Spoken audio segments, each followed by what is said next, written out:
안녕하십니까. 매일 아침 조간신문의 주요 기사를 딱딱 풀어서 해석해드리는 조간딱풀 1월 16일 월요일에 인사드립니다. 자, 문재인 전 대통령 퇴임하면서 양산 사저로 갈 때 조용한 삶을 살고 싶다, 잊혀진 삶을 살고 싶다, 뭐 그런 식으로 이야기를 했죠. 그런데 퇴임 이후에도 본인에 대한 수사, 또 감사원의 감사가 있을 때 상당히 격한 반응을 보였고, 또 여러 가지 현안에 대해서도 SNS를 통해서 입장을 내고 했는데, 자, 본격적으로 성지를 만드는 것 같습니다. 친문 진영의 성지를 만들어서 순례자들이 이 발걸음을 하도록 하는, 자, 그런 구상을 한 것 같습니다. 오늘 한겨레 신문 1면에 나온 기사인데, 문재인 전 대통령이 동네 책방을 연다. 책방을 열고 소통한다.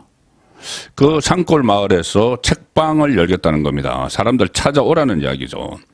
지지자들이 이 선거철, 특히 선거철이 되면은 순례자처럼 다 찾아가야 되는, 자, 그런 구도를 만들어서 아울러 본인에 대한 사법 리스크, 여기도 방어하는 차원이 아닌가, 자, 그런 생각이 듭니다.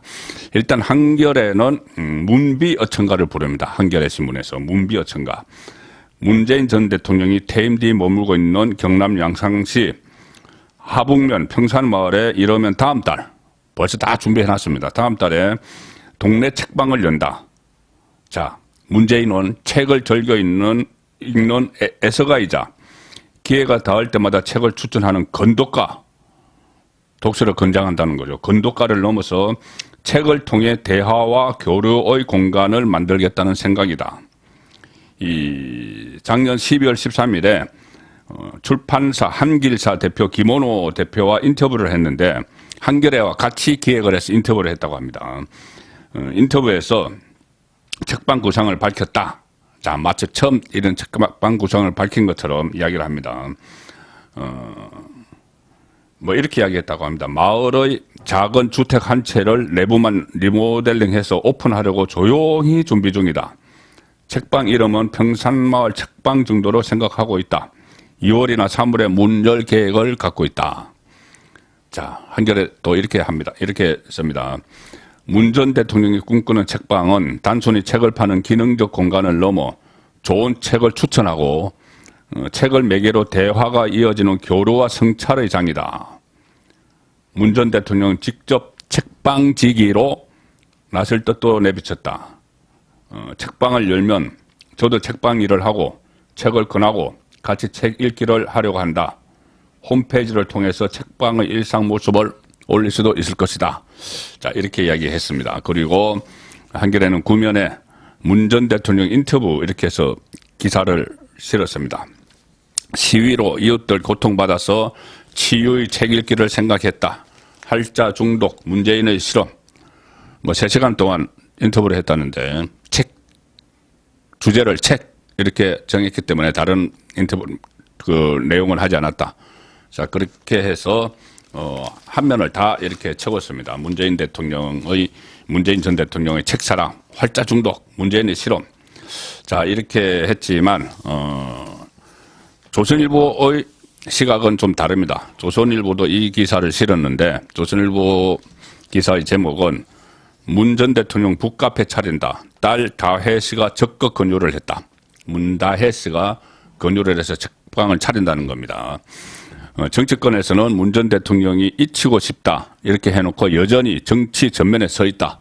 이런 비판이 나오고 있고, 문 전 대통령 측 관계자는 이렇게 이야기합니다. 북카페는 퇴임 후 지지자들의 아이디어로 추진 중이었다. 그리고 과거 갤러리에서 일했던 문 전 대통령 딸 다혜 씨도 적극적으로 권유한 것을 안다. 문다혜 씨는 최근 김정은 북한 국무위원장이 문 전 대통령에게 선물한 풍산개 파양 논란이 있었죠. 파양 논란 직후에 자신의 회사를 앞세워서 2만 원짜리 개 사파 달력을 팔기도 했다. 그래서 논란이 일어났었죠. 문재인 전 대통령 재임 중에 갑자기 태국으로 이주를 해서 유혹에 휩싸여 있고, 또 남편이 타이 이스타젯 이상직 전 의원이 이 실소유주 의혹을 받고 있는 타이스타젯에 취업을 해서 이 부분도 지금 수사를 해야 됩니다. 이게 뇌물죄가 되기 때문에 그 대가로 이상직 전 의원을 공직에 앉히고 공천도 줬고 했기 때문에 뇌물죄가 되기 때문에 이것도 수사를 지금 들어가려고 하는데 갑자기 이 책방을 열어서 이렇게 사람들을 끌어모으는 자, 그런 역할을 하게 되겠죠. 당초 팬클럽 주도로 부산에 북카페를 열자는 주장도 있었지만 양산 사저 인근의 책과 문 전 대통령 굿즈, 물건도 팝니다. 굿즈, 다과 등을 파는 쪽으로 결론이 났다. 그리고 북카페 건립은 실은 민주당 친문 중진 국회의원이 추진위원장을 맡는 등 이미 작년부터 상당 부분 구체적으로 진행되어 온 것으로 파악되고 있다. 자, 그리고 문재인 퇴임 직전에 잊힌 삶을 살겠다고 여러 차례 말했지만은 페이스북, 트위터에 책 소개를 하면서 활발한 활동을 했고 퇴임 1년이 채 되지 않은 시점에 지지자들을 위한 북카페까지 연다는 소식이 들렸다. 그래서 여권에서는 이것이 잊힌 삶이냐? 는 말이 나오는데, 자, 결국은 친문의 성지를 만들겠다는 거죠. 친문 성지를 만들어서, 특히 선거철 같은 때 순례자처럼 지지자들이 쭉 찾아오는, 그런 광경이, 벌써 눈에 선합니다. 이 공간이 앞으로 어떻게, 진보, 특히 친문 진영에서 활용이 될지, 그 부분도 지켜봐야 될 것 같습니다.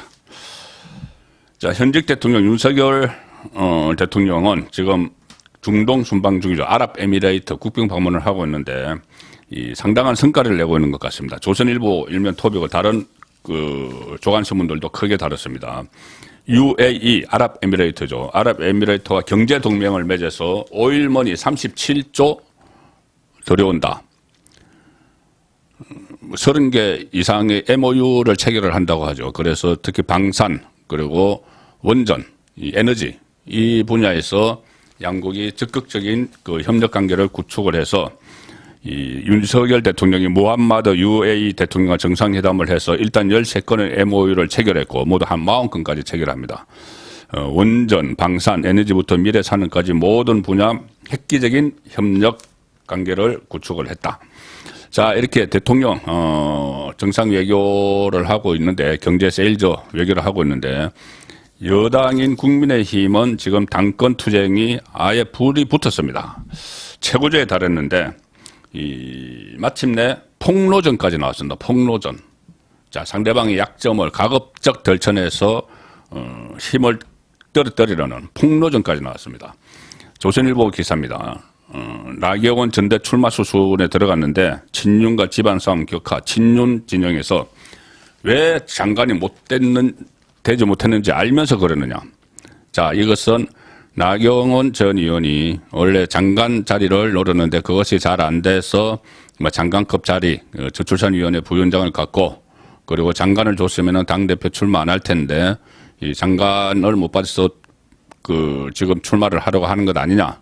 그런데 그 잘못된 것이 장관을 못 받은 것이 나경원 전 의원 본인 때문인데 그걸 왜 모르느냐 뭐 이런 식으로 합니다. 마치 무슨 큰 흠결이 있었다는 식으로 이야기를 하는 거죠. 이렇게 되니까 나경원 전 의원은 이 장제원 의원을 겨냥해서 제2의 진박 간별사냐 이런 이야기로 또 쏘아붙였습니다. 진박 간별사는 2016년 총선 때 박근혜 대통령 시절이죠. 그때 이 친박 중에서 유성민 전 의원 같은 경우 원래 원조 친박 이렇게 했는데 비서실장까지 지냈죠. 박근혜 대표. 그런데 정치 없는 복지는 허구다 이렇게 반기를 들었고 박근혜 전 대통령이 배신의 정치 이렇게 하면서 멀어졌죠.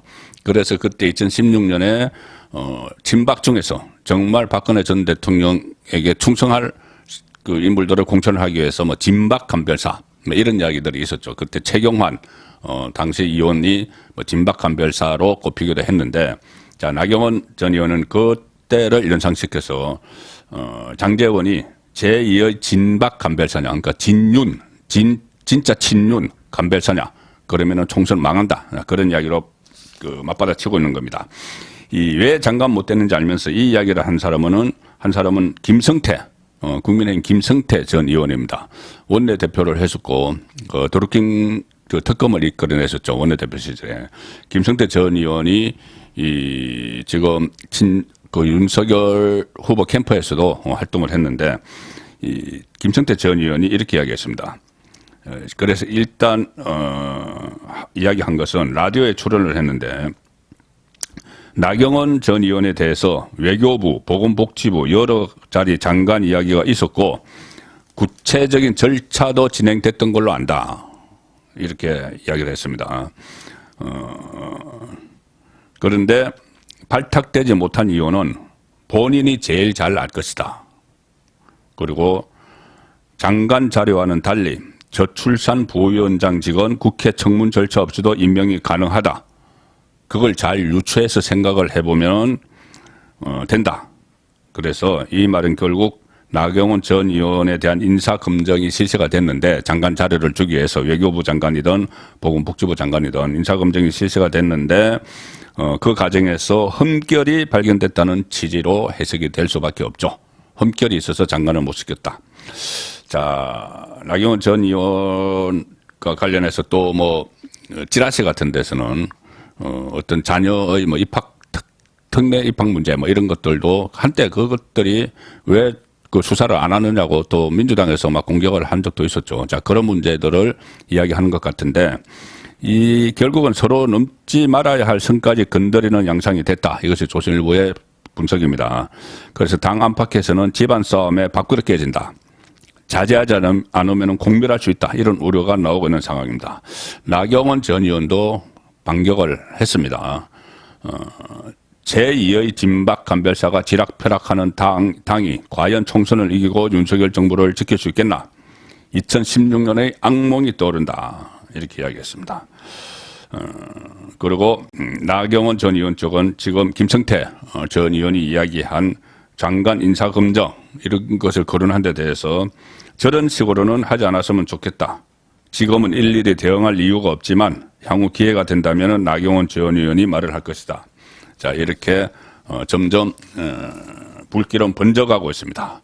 이 상황에서 나경원 어제 제가 전해드린 대로 출마를 거의 뭐 확정짓고 대변인도 직접 내정하고 사실상 캠프 출범 체배를 차렸다. 중앙일보.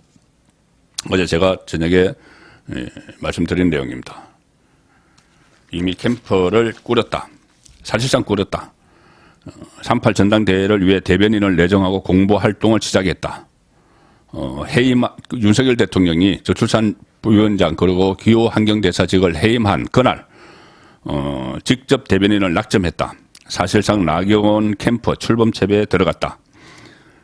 참모회의에서 그렇게 이야기했다고 합니다. 나경원 전 의원이 참모회의, 그러니까 여러 참모들을 모아놓고 회의를 하면서 김민수 전 경기분당을 당협위원장을 대변인으로 임명하겠다 이렇게 밝혔습니다. 그리고 전대 출마 가능성은 100%라고 봐도 된다. 이 말은 뭐 나경원 전 의원이 직접 한 게 아니고 그 회의에 참석했던 참모가 한 말입니다. 전대 출마 가능성은 100%. 그래서 당 관계자는 나경원 전 의원 출마로 역대 최대 메모드 전대가 예상된다. 그런데 유승민 견제를 위해 당원 100% 선거와 함께 도입한 결선 투표제가 결국 나경원 전 의원에게 유리한 복병이 될 수도 있다. 자, 이런 분석도 나왔는데 물론 뭐 유리한 이 100% 당원 그리고 결선 투표제가 나경원 전 의원이 이 일반 국민 여론조사에서 국민의청 지지청에서 압도적인 5위를 점해왔기 때문에 지금은 뭐 김계연이 역전했다는 그런 것도 있습니다. 뭐 그 조사 방법에 대해서 또 논란도 있지만 어쨌든 지금 국민의힘 지지층에서 지지율이 높기 때문에 100% 당원이라면 좀 유리해질 수 있죠. 그렇지만 제가 계속 말씀드렸다시피 일반 국민 중에서 국민의힘 지지층의 표심 그리고 올 당비를 내는 책임당원의 표심은 다를 수가 있습니다. 책임당원의 표심은 아무래도 윤석열 정권의 성공을 간절히 바라는 쪽이 많기 때문에 윤심에 따라서 움직일 수가 있는 것이죠. 자, 어쨌든 여러 언론에서 여당 전대 이전 투고 양상 누가 이기든 당대표 리더십 타격. 자, 당대표 리더십의 타격을 받을 뿐 아니라 자기 총선 공천을 놓고 당대표가 제대로 리더십을 발휘하지 못한 상태에서 당권을 잡으면은 다음 총선, 내년 총선 공천을 놓고 잡음이 상당히 일어날 수가 있습니다. 공천 파동이 일어날 가능성이 있죠. 그렇게 되면은 또 국민의힘은 총선에서 승리가 어려워질 수도 있는 그런 상황이 지금 전개가 되고 있는 단계입니다. 누군가 빨리 정리를 해야 되겠죠. 이렇게 여당은 집안 싸움에 함몰되어 있고 야당은 여전히 당대표 리스크, 이재명 사법 리스크에 휘청거리고 있습니다. 쌍방울 전 회장 김성태 내일 아침에 귀국하죠. 송환됩니다. 태국에서 강제 추방을 당했기 때문에 검찰 수사관들이 태국에서 비행기 타자마자 체포를 한다. 우리나라 국적기에 태우기 때문에 그 안에서 바로 체포를 합니다. 그래서 내일 귀국을 하는데 체포된 상황에서 이재명 유착 의혹 판도라 상자 열리나. 자, 이재명 대표와 관련한 여러 가지 의혹들이 오늘 아침 조간신문에도 쏟아졌습니다. 이 상태에서 어떻게 제1야당 대표 역할을 할지. 제가 말씀드렸다시피 며칠 전에 신년 기자회견을 했는데 본인은 개헌, 무슨 4년 중임제, 대통령제, 대선 결선 투표제, 30조, 서민용 기금, 이런 이야기를 다 했지만은 기자들이 아무도 거긴 귀담아 듣지 않았죠. 결국은 이어지는 일문일답에서 전부 다 이재명의 사법 리스크, 다음에 검찰이 소환하면 또 갈 거냐? 왜 핵심 측근 2명이 구속됐는데 유감 분명히 없느냐? 이런 식으로 계속 물어봤기 때문에 제1야당 대표로서의 역할은 할 수가 없다. 그 말씀을 드렸는데 오늘 신문에도 쏟아집니다. 김성태 내일 귀국하면 18일중 구속영장을 쳐서 접견 금지까지 검토한다. 변호인 외에 다른 사람은 접견하지 못하도록. 그리고 불법 대북 송금 4,500억 횡령 의혹 이런 것도 하지만 자, 관심은 이재명의 변호사비 대납 의혹입니다. 이재명 대표 변호사비 대납 의혹의 핵심 인물이 김성태다. 2018년 경기도지사 시절 공직선거법 위반 혐의로 기소된 이재명 대표는 2020년에 대법원 전원 합의체가 무죄 취지로 파기 한송한 끝에 무죄가 확정됐는데 그때 건순일 재판거래 이야기도 나오죠. 그때 변호사 수임료 23억 원을 쌍방울이 CB 전환사채 등으로 대납했다는 의혹이 제기되어 있는 상태입니다. 김성태는 KBS와 전화 인터뷰를 했습니다. 태국에서. 거기서 이런 이야기를 했습니다. 이재명 때문에 인생이 초토화됐다. 내 인생이 이재명 때문에 초토화됐다. 그런데 이재명을 만날 만한 계기도 이유도 없는데 그 사람을 왜 만나냐. 전화 통화도 한 적 없다. 이재명 대표 관련 의혹을 부인을 했습니다. 일단 본인의 범죄 혐의를 부인을 하는 것이죠. 그런데 이재명 때문에 인생이 초토화됐다고 했습니다. 이재명과 김성태는 서로 만난 적이 없다고 합니다. 만난 적 없을 수가 있습니다. 만난 적이 없을 가능성이 더 높을 수도 있습니다. 왜 그러냐면은 두 사람이 직접 만날 필요가 없는 거죠.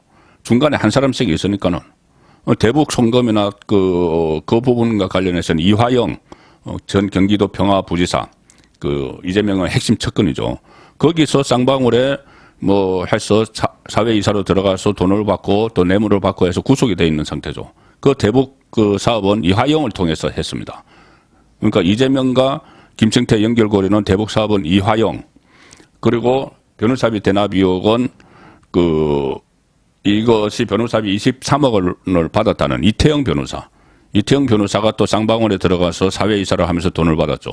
그러니 변호사비 대납 의혹은 이재명과 김성태 사이에 이태영 변호사가 있습니다. 그러니까 여기 이태영, 저기 이화영. 이 두 사람의 연결고리가 있기 때문에 두 사람이 굳이 만나서 식사하고 할 필요는 없었던 거죠. 자, 그런데 일단 부인을 하면서도 이재명 때문에 인생이 초토화됐다. 자, 이렇게 이야기를 하고 있습니다. 자, 쏟아집니다. 이해찬 전 수행비서도 쌍방울 계열사 사회이사 취업했다. 김만배 건순일 재판거래 의혹도 수사 재개하나. 자, 이해찬이 친문 이렇게 하는데 그때 대선 후보 경선 국면이나 이런 때 조금 전에 말씀드린 이하영도 이해찬의 측근이었습니다. 이렇게 이재명을 지원을 했죠. 이재명을 지원을 했습니다. 본인이 친문 그러니까 문재인 정권 또 노무현 정권에서 국무총리도 하고 이렇게 했는데 친문의 핵심 자장 이렇게 했는데 경선 때는 이재명을 지원을 했죠. 자, 그래서 둘 사이에 뭔가 심상찮다 이런 이야기들이 있었는데, 일단 이제 이해찬 전 수행비서가 쌍방울 그 계열사 사회이사로 취업을 했었습니다. 10년 넘게 이해찬을 지금거래에서 보좌한 황모 씨인데, 석 달은 이해찬 당대표 임기가 겹친다. 이재명 주변 쌍방울 사회이사 다수 있다. 자, 그리고 그 아래 기사는 김만배 권순일 재판거래 의혹 수사 재개하나. 자, 이 기사입니다. 자, 그래서 이재명 대표는 지금 이렇게 되면은 점점 더 그 당내에서 손절론이 확산이 될 수밖에 없겠죠. 자, 이렇게 되니 이재명 집안 단속에 들어갔습니다. 그렇지만은 비이재명계에서는 또 반발이 거셉니다. 조선일보 오명 기사입니다. 이재명 총구는 박허를 향해야 된다. 내부 단속. 비명계는 자생 당사 안 돼. 박용진 의원이 한 말입니다. 자생 당사. 선당 후사와 대비돼서 자기는 살고 당은 죽이는 이재명이 당대표가 그런 일을 하고 있다고 박용진 민주당 의원이 비판을 하는 것이죠. 그래서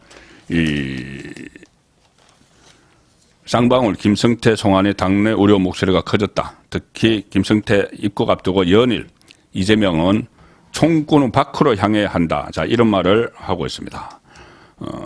유튜브를 통해서 당원들과 대화를 하면서 우리끼리 싸우면 이적행위다. 나 비판하지 마라. 그 이야기입니다. 그리고 기득권의 분할 지배 전략은 정말 신경 써야 할 부분이다. 기득권, 그러니까 윤석열 정권이 우리를 분할하려고 하고 있다. 이건 아주 많이 써먹는 수법으로 역사적으로도 가장 돈이 안 들고 효과적인 전략이 이간질이다. 이간질. 우리를 이간질시킨다. 그러니까 나는 죄가 없는데 윤석열 검찰 정권에 그 이간질시키고 있다. 친명, 비명. 거기 넘어가면 안 된다. 나를 보호해야 된다. 총질을 나한테 하지 말고 밖으로 하라. 윤석열 정권에 하라. 이 이야기를 계속 하는 거죠. 그렇지만 비명계 국회의원들이 그걸 상황 판단을 다 하겠죠. 이 비명계에서는 눈덩이처럼 불어나는 이재명 사법 리스크를 두고만 볼 수 없다는 분위기다. 박용진 주간조선 인터뷰에서 이전의 당 대표들은 모두 어떤 위험과 어려움이 있어도 당 보호, 당 이익, 당의 승리를 최우선으로 하는 선당 후사를 행했다. 그런데 당은 죽어도 좋다는 자생 당사, 자기는 살고 당은 죽는다. 자생 당사식의 노선을 몰래 했었다. 그 과거 당 대표들은 그 태도를 그대로 이재명이 이어받으며 가면 된다. 근데 그렇게 하지 않는다. 그 이야기입니다. 그래서 새로운 한 주가 시작됐는데 이번 주에 김성태도 들어오고 또 김만배 재판이 다시 재개가 됐죠. 그래서 이재명 또 검찰이 추가 소환 다른 혐의로 저번에 소환된 것은 성남FC 후원금 의혹이었고 지금 대장동 배임 혐의 수사가 거의 마무리 단계이기 때문에 자 대장동 수사팀에서 이번 주에 또 이재명을 소환을 하는 그런 일이 일어날 수가 있습니다. 이재명이 또다시 위기에 빠지는 한 주가 시작이 됐습니다. 조간 딱풀이었습니다.